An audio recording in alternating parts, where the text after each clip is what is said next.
Hello, my friends. This werewolf is a wizard and wants to kill me. Be sure to subscribe to my channel. I had not planned on going to Miles' house to murder him. But to be fair, I had not planning on murdering him either. I am not sure what I had thought I was doing when I crossed over our connected front yards and pressed his doorbell. It was pretty late at the time, it had to be past 10, but still true to form he invited me in with a sincere smile on his face. Usually, in a situation like this, you'd expect a long silence or for the person who owned the house expecting you to get to the point, but not Miles Burgess. The minute I passed the threshold it was blah blah this and blah blah that, every other sentence punctuated with a hearty laugh and a good-natured slap on the back. The thought of hurrying me along had not even crossed his mind. Instead, he motioned me to the kitchen and offered me a piece of steak he had grilled earlier but had been unable to eat. Without waiting for a reply, he took the slab of meat from its spot on the counter and placed it in the oven. I sat down at his table while he grabbed plates, silverware, napkins, and a cold beer out of the fridge. The whole time he talked about how interesting it was we were both night owls and started making plans for future midnight talks on his back porch. Finally, he pulled the T-bone steak back out of the oven, carefully placed the now warm meal in front of me, and grabbed the seat beside me. "You really did me a favor, buddy," he informed me with the same levels of honesty and warmth his words always carried. "Now I don't have to go through the trouble of putting it in a Ziploc and finding a place for it in the fridge." I stared at him blankly. The amount of work he just did to get the steak ready for me was far more than it would have taken to put the thing in the fridge. But listening to him I could tell he honestly found putting all of it together for someone easier than saving it to feed himself later. As usual, I was aware of how decent of a person the guy sitting a few feet away from me was. At his core, Miles was a good man. "So, what can I do for you this evening?" For a silent moment, Miles sat beside me with his trademark room-brightening smile. But as that moment fell away and the silence was broken as I tightened my grip around the handle of the steak knife he had laid out for me, with a quick, fluid motion I jabbed the serrated blade in the direction of Miles' throat. I applied a significant amount of force and braced my arm for an amount of resistance to the impact that was unrealistic. When I was done, the blade was deep enough inside his flesh the base of the grip was touching his skin. "I came to do that," I answered his question with a bit of uncertainty in my voice. "I guess." It was silent again while I continued to clutch the handle of the knife. I was now standing out of my seat, looking down at Miles, and could tell I had missed his windpipe, which I had been trying to hit. Instead, I had plunged the knife into the area just to the right of his throat. Miles just looked at me. His warm smile was gone. Instead, his eyes looked at me with confusion. In that 5 or so seconds with the knife still in his neck, he didn't fight me. He didn't even stand up or try to get a hold of the plastic grip of the knife. His mind still had not fully processed what had happened to him. But slowly the understanding pushed through the denial, and he began to open his mouth. I'm not sure if he was about to scream or say something. Knowing Miles, he was probably going to ask if he had accidentally done something to upset me. I was not interested in talking to him anymore though, so I quickly pulled the steak knife out of his throat. Instead of the sounds he had meant to make, the noise that escaped him was a wet coughing sound from both his mouth and the hole in his neck. Blood poured out of both of them as well. Now aware of his state, Miles fell backward in his chair, clutching at his throat with both of his hands. He was probably hoping to stop the loss of blood. but there was too much of it to do so with his own strength. A guttural choking noise started to work its way out of him while he rolled around on the ground. I walked over to Miles as the color in his face drained away and the pool of blood around him grew wider. It had all happened so fast. I was aware that I must have hit the jugular while I watched Miles writhing around begin to slow. His eyes glazed and Miles stopped moving altogether. I mumbled to myself while I looked over the now lifeless corpse of my next-door neighbor. Not at all like I had expected.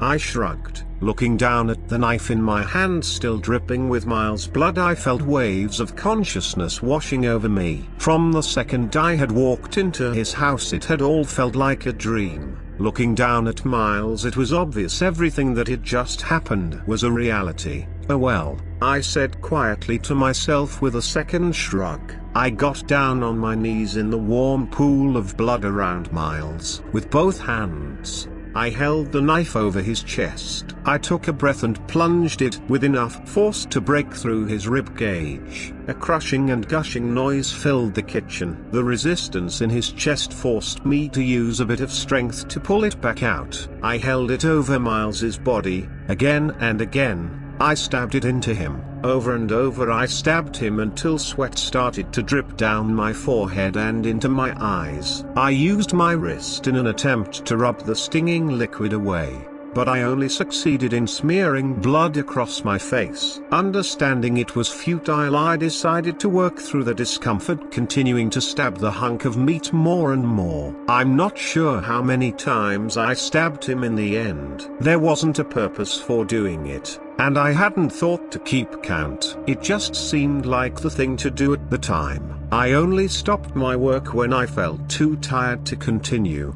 but for good measure, I mustered the strength to stick the knife deep inside what was left of Miles one more time. I did not pull it back out. With some difficulty, I pushed myself off the ground, feeling the aching in my knees from kneeling for too long. I used some of the napkins from the table he had gotten for me earlier to wipe enough of my sweat and his blood from my face and hands to feel comfortable. I tossed them on the floor around me. Before heading back out the front door of his house, I grabbed the steak off the table where I had been sitting. On the way across the 2 lawns towards my house, I thought of taking a bite of the steak.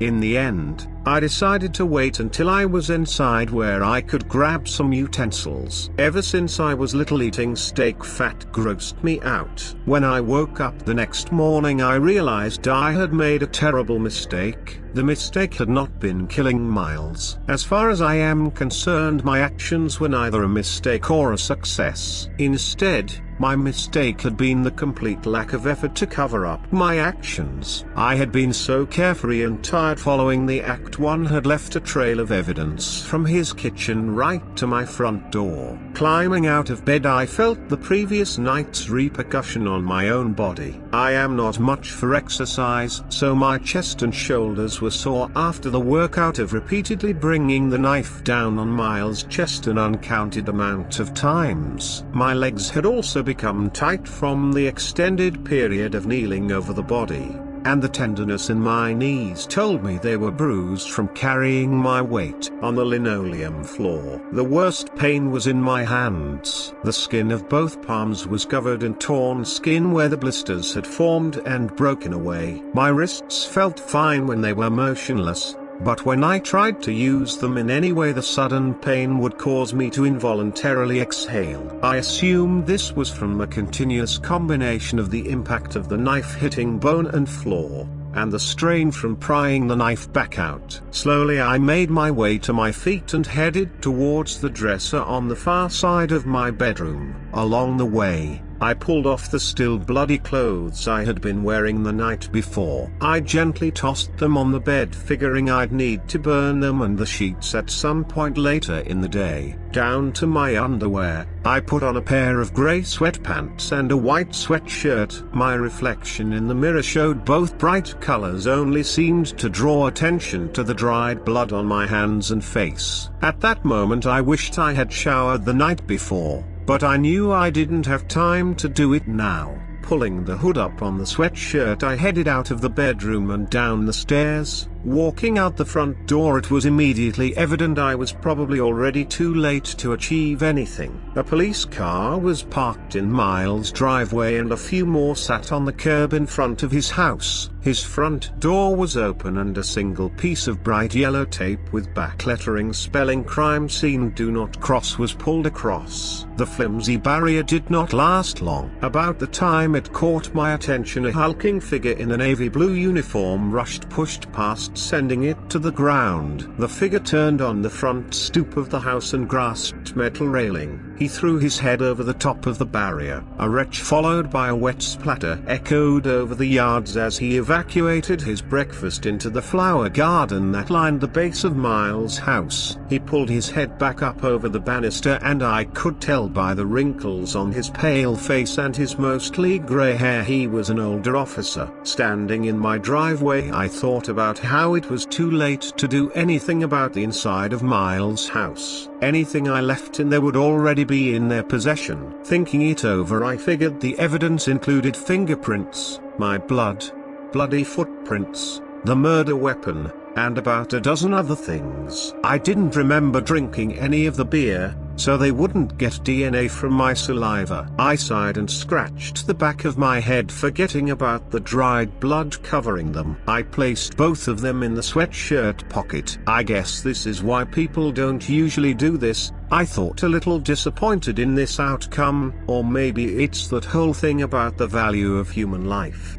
I had never really understood the whole idea of us all being inherently valuable based on being alive. I had read philosophy for required college courses were dead, or almost dead. People argued about why people mattered. All I remembered taking from these classes was how these individual people were desperately trying to make a case for why they were personally inherently important. Maybe I just didn't get it, but philosophy all seemed a bit desperate to me. But the nervous looks on my professor and fellow students' faces when I voiced an opinion about the value of human life told me it was not an accepted viewpoint. I didn't change my opinion, but I learned not to bring it up around other people. Morning.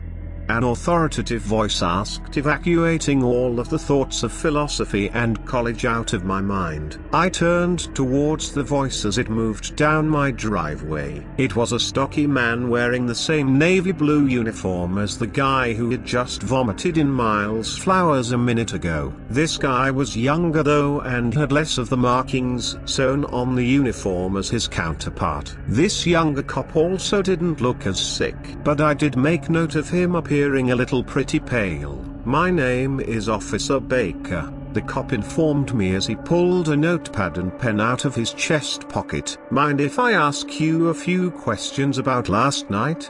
"Sure."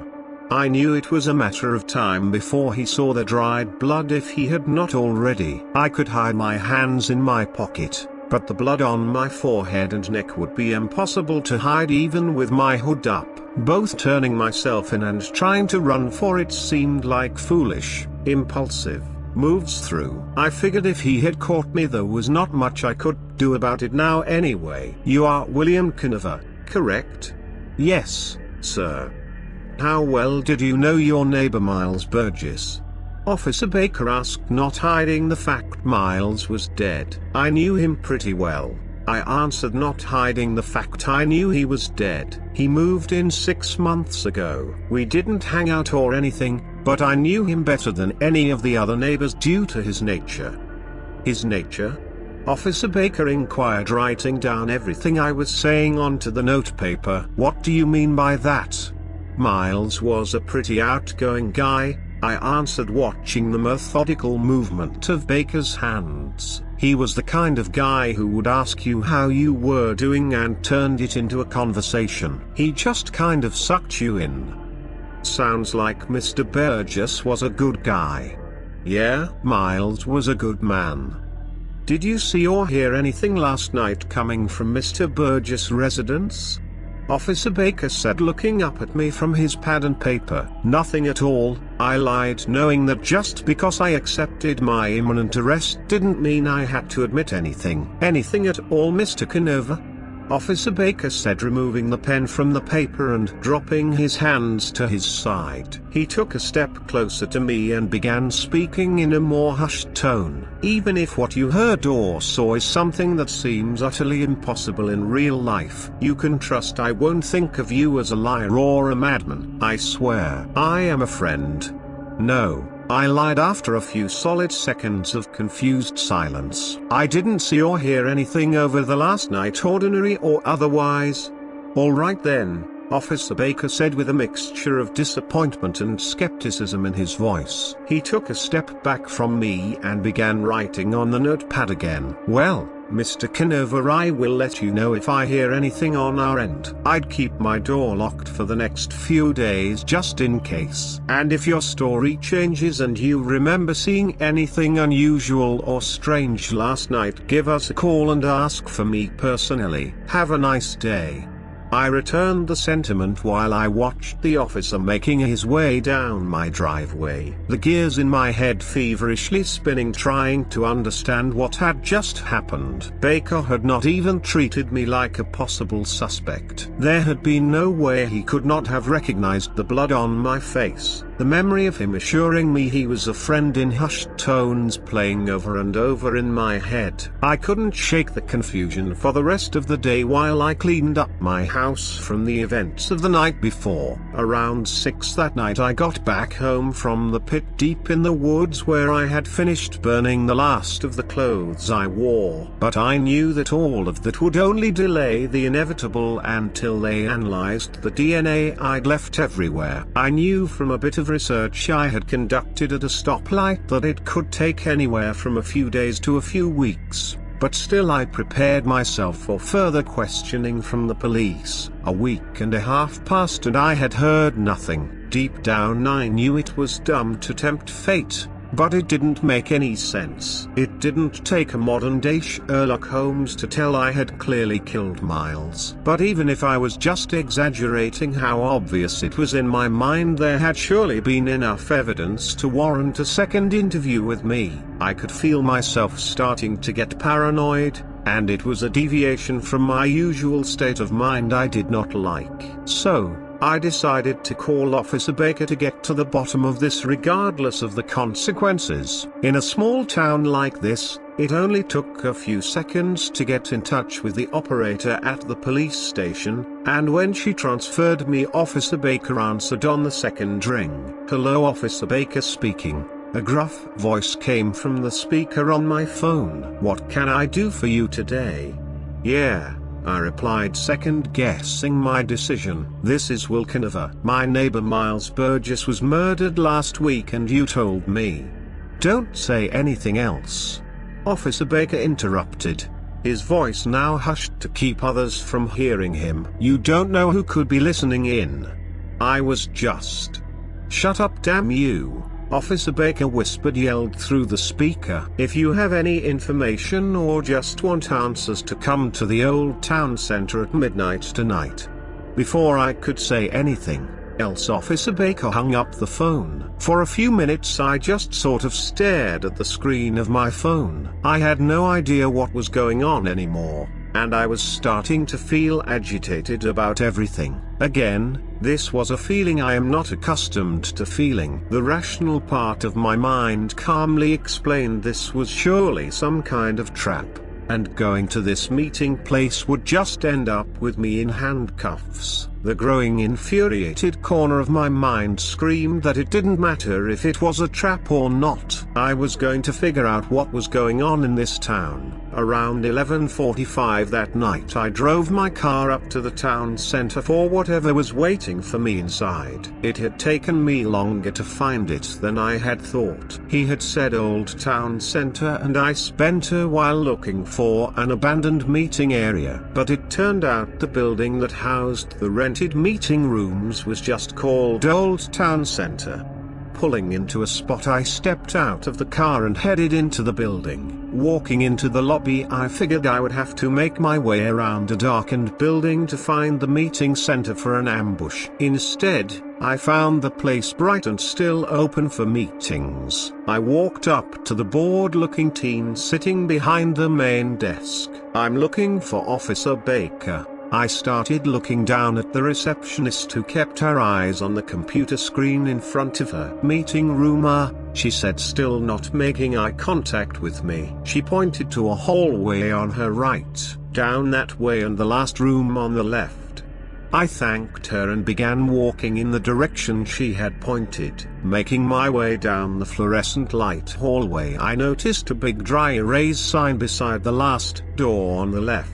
It was difficult to make out at first, but as I got closer I could read the words hastily written on the board. "Enough is enough, lead speaker Officer Leroy Baker." Bewildered, I didn't take my eyes off the sign until I turned into the open door of meeting room A.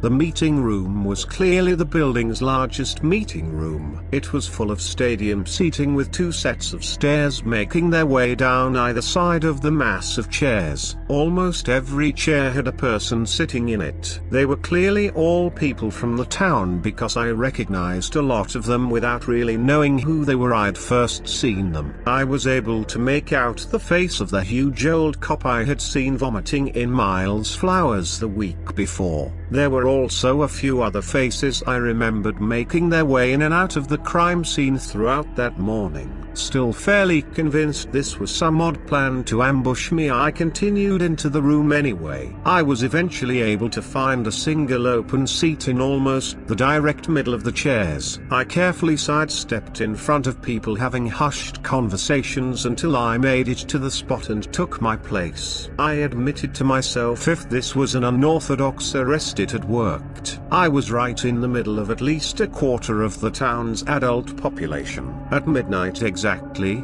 the lights in the auditorium dimmed. It was still more than bright enough to see everyone around me in the room, but the change had succeeded in hushing the crowd. From a spot on the right at the far corner of the meeting room, a familiar stocky figure stepped in front of the crowd. Although he was not wearing the police uniform he had on when we previously talked, I recognized him clearly. "Welcome back, everyone," Officer Baker said to the now completely silent crowd of townsfolk. "I would like to thank you all for taking time out of your night to meet me here. As we all know, the threats surrounding us are both real and multifaceted." Mumbles of approval from the crowd. We could have chosen to crumble or self-destruct when facing the odds against us, but every person in this room has chosen to stand their ground against the terrors we will face, and we made that decision because we strive for a better and safer community. Before we move forward, I would like to know if there is anyone new among us who may not understand the fight you have chosen to partake in. From my spot in the middle of the crowded room, I could tell that Officer Baker was staring right at me. He sat silently as a few hands slowly raised into the air to indicate these were the individuals he was asking about. I realized he was waiting for me to join in, so I raised my hand. "Well," Officer Baker started pulling out a small device and pointing it to the big screen in the front of the meeting area. He pressed the button and the screen lit to life with the same title that had been on the whiteboard at the meeting room's entrance. "I would like to welcome you on behalf of my associates around you, and I would like to congratulate you on deciding that enough is enough." The crowd around me erupted into an explosion of applause. A few people in the back even gave a wolf whistle or two for good measure. More than half the group got to their feet, elongating the thunderous applause to continue for a lot longer than one would expect. I did not join them on my feet or in applause. Instead, I sat wondering what the hell was happening around me. "For too long the people of this town have been hunted," Officer Baker continued after the applause died down and the townsfolk fell back in their seat. "Just a little more than a week ago another poor soul was lost to the scourge that has infested our once safe haven." Officer Baker aimed the little remote device he had used to turn on the screen directly at me. With the push of a button, A red light flashed on. I looked down at my chest to find an identical red dot placed the center mass of my chest. I figured this was exactly what they had lured me here to do. It was my own fault for coming. I did not plan to fight what I assume came next. But still my hands still involuntarily clutched the arms of the chair I was in. But the police officers in the room did not surround me, and the other members of the community didn't begin to tear me to shreds. I wasn't even vaporized by the device he held trained on me because it was just a laser pointer. This poor soul. Officer Baker started with a crack in his voice from grief. He had to wake to find his neighbor and friend had been brutally torn apart. I would like to apologize to you Wilkinova for failing to stop an outcome we knew was possible. We tried, of course. When Mr. Burgess had first purchased the murder house, several members of our association tried to warn him, but he just laughed off the danger, claiming he would be fine. We should have been persistent. I am sorry, William. Many people in the auditorium mimicked Officer Baker's sympathy for me. A few even aimed sad, apologetic glances in my direction. The older woman sitting beside me clasped my left hand with her cold wrinkled fingers and gave me it a quick squeeze while she looked at me with tears in her eyes. We should have done more, a tearful woman's voice shouted from behind me somewhere. There was no need for another damn life to be taken in that death trap. A man's rage-filled yell came from the front right the theater. Murder house. The words continued to turn over and over in my brain, but I was unable to wrap my head around what was happening. I sat quietly through the cries of anger and regret Miles until it died down around the room. Officer Baker stood patiently until his fellow townsfolk had gotten it out of their system. I know, friends. He called into the crowd, silencing the last of the voices. A man in the prime of his life cut down by such an awful monster. It is now our job to ensure nothing like this ever happens again in that accursed house. We need to take the fight to them. Wait, I called out over the crowd. Logically I knew I should keep my mouth shut, but the strangeness of the situation forced the words out of me. Do you know what happened to Miles? Come now, William, Officer Baker answered with calm pity in his tone. You are among friends here. You no longer have to deny the existence of the vile spirit that infested Mr. Burgess' home. The same vile spirit who tore him to shreds in the middle of the night. Officer Baker moved back to addressing the crowd, but I was unable to follow what he was saying. He had just claimed in front of a group of adults that Miles had been killed by a spirit, and not one person decided to question him. In fact, I had seen several people nearby nod in agreement. I had walked into Miles' home and brutally stabbed him over and over again, leaving a trail of evidence a child could have followed to me. And these people believed he was killed by a fucking ghost. That doesn't make any sense. I interrupted again. Every time I opened my mouth it called attention to the reality I was the killer. But the sheer ridiculousness drove me. You think that Miles was killed by a ghost? Of course, Officer Baker replied with a matter-of-fact inflection in his voice. What else could have possibly gotten to him in the dead of night and murdered him in such a grotesque fashion? A person, I answered. All around me people's heads turned my direction. Instead of sympathy this time their faces looked mortified and confused at what I had said. A few people even exchanged nervous glances with one another. The old woman who had squeezed my hand sat as far away from me as she could in her seat with her mouth agape. So, what you are telling me is, Officer Baker started, clearly growing annoyed with me, a member of this community made their way into Miles Burgess' home in the dead of night and committed such a heinous act. It makes far more sense than a ghost, I answered firmly, no longer caring at all what it might mean for me. The craziness of all of this needed to be addressed. These people were so afraid to admit one of their neighbors was a killer they had fled into a world of fantasy. Son, Officer Baker retorted as if he was addressing a petulant school child. I will have you know that Mr. Burgess is not the first person to have died in that house unexpectedly. Yeah?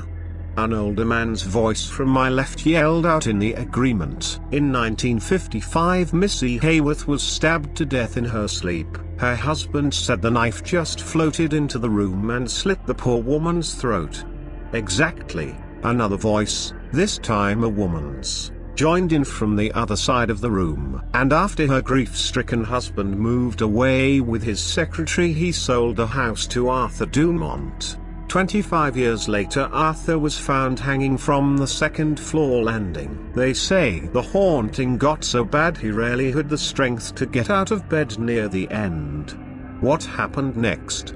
A third woman's voice yelled out the rhetorical question from somewhere behind me. Roberta Armistead bought the house a few months later. 37 years later, she drops dead. That woman ran every day and ate right, but her heart suddenly gives out, like she was scared to death. The crowd words grew into an incoherent uproar, while Officer Baker struggles to get everyone quiet. I thought over the information they gave me. A woman is killed by her cheating spouse. Another man succumbs to depression. And finally, Roberta Armistead, for Christ's sakes, had been my neighbor when I moved in. Sure, she had run and eaten right, but only after her third heart attack. All of these people died from explainable situations, and this room full of fools thought they were being killed by vengeful spirits. Now William, look at the evidence. Officer Baker said, still addressing me as an annoyed teacher. The rest of the theater had finally gotten back in line. What else could have happened in that house that night? Only a fool would think. I began with the heat of anger behind my face, but I paused for a moment, looking at the face of Officer Baker, and remembering my situation. Cooled down a bit, I started again in a much calmer tone. Only a fool would think that anything besides a horrible abomination from hell could have committed such a heinous act. That terrible demon killed my good friend Miles in his own home. He deserved better. He was a good man. Leaning back into my seat, I felt the tension in the room give way while members of the crowd nodded in affirmation. Officer Baker took back control of the meeting and continued from where he had left off before my interruption. I guess these people didn't want to confront the reality of what humans are capable of doing to one another. Luckily for them, I had gotten it out of my system with Miles. But as the meeting went on, I did think about how the house would probably be up for sale again in a little while. If anything happened to the new resident, they would probably just assume it was the curse of the murder house again. Hell, even if they condemned the thing, people would probably dare each other to go in and spend the night around Halloween. That dumb shit teenagers in small towns do avoid the monotony of living in the middle of nowhere. The thought did give me a bit of a thrill. Honestly, though, I was not planning on using that house to murder anyone else. But to be fair, I was not planning on not using the house to murder anyone either. That meeting ended a few hours ago, but I already have most of the possessions I really need to be packed into my SUV. Anything else still in the house when I leave tomorrow afternoon will be given to Goodwill or thrown in the trash. Either way works for me. When all the ideas about the future of Miles' house had finished dancing through my head, I started paying attention to the meeting again. I had missed a lot, and they were starting a remembrance of all the townsfolk they had lost over the last 12 months. Of course, they said each and every one of them was due to some ridiculous fantasy being. It had started pretty entertainingly seeing all of the rationalizations, or non-rationalizations, they used to explain death by natural causes or accident. Some women had died after getting drunk in her above-ground pool and drowning. They claimed she had been lured into the pool by the beautiful song of mermaids and viciously pulled under the water. When anyone died of cancer, it was blamed on an elusive pack of vampires just outside of town. The teen who died in a drunk driving accident a month ago was said to have been attacked by the Mothman. It got less amusing when they moved on to the non-accidental deaths. A woman who had clearly had her throat slit was said to have been mauled by a yeti. A young girl who disappeared last December was whisked away by a Wendigo. A pretty obvious gunshot victim had been a werewolf. Officer Baker himself had bravely gunned down in the dead of night. More and more murder victims were brought up and immediately explained away with fantasy bullshit. The loss of life was not what made me decide to pack up and leave. I felt as much for the dead as I did for Miles after I had stuck a knife in his throat. And he had been someone I had known and interacted with regularly.